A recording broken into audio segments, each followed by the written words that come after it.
प्लेटो ने कहा था कि human excellence is equivalent to justice. जितना ज़्यादा मानवीय उत्कृष्टता बढ़ेगी वो न्याय के समतुल्य होगी।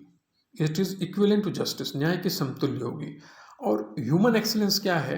प्लेटो कहता है knowing one self, understanding one's own mixture of faculties, knowing the predominant one and following that, in fact doing the work for which one is best fitted is minimum justice। प्लेटो कहता है कि इंसान को, हर एक व्यक्ति को जानना चाहिए कि अपने आप को जाने, उसको ये समझ में आए कि उसके अंदर किस प्रकार की कार्य क्षमताओं का मिक्सचर है, मिश्रण है उसके अंदर, और फिर वो जाने कि उसमें से उन कार्य क्षमताओं में से कौन सी चीज़ है जो प्रधान है, जो मुख्य है।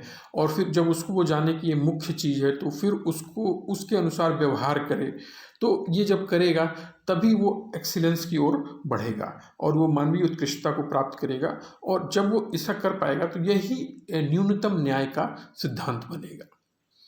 तो ही आप जो है न्यूनतम न्याय के सिद्धांत को प्रतिपादित कर पाएंगे। यदि आपको पता ही नहीं चलेगा कि आप किस काम के लिए बेस्ट हैं, कौन सा काम आप बेहतर कर सकते हैं, तो आप अपने आप को उत्कृष्टता की ओर नहीं ले जा पाएंगे।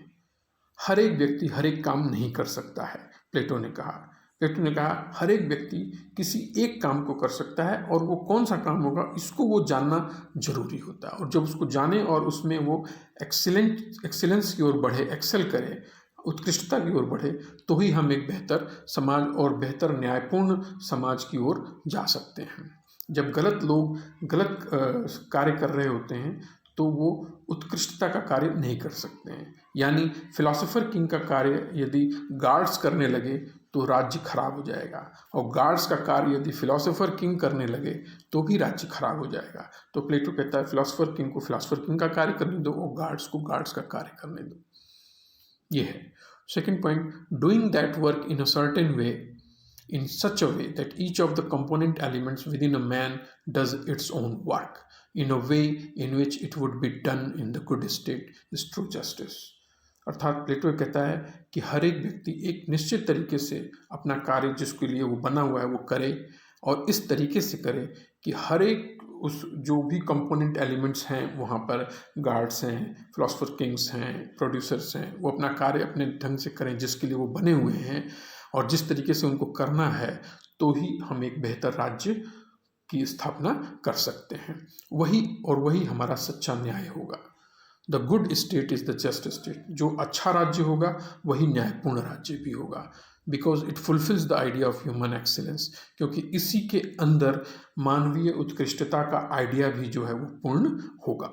प्लेटो ने कहा इसलिए उस रियल वर्ल्ड में जो आइडिया ऑफ द पोलिस है उसका प्रतिलिपि तभी बन पाएगा जब वहाँ पे ह्यूमन एक्सीलेंस भी हो, गुड स्टेट तभी बन पाएगा जब वहाँ पे जस्ट स्टेट भी हो।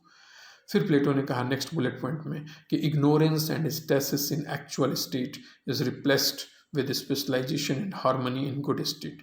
जो हमारे पास एक्चुअल स्टेट है उसके अंदर स्टेसिस की प्रॉब्लम दिख रही थी हमें, इग्नोरेंस है, अज्ञानता है, इसको हटाकर इसकी जगह पर गुड स्टेट लाना है, तो वहाँ पर हमको स्पेशलाइजेशन दिखेगा, विशेषीकरण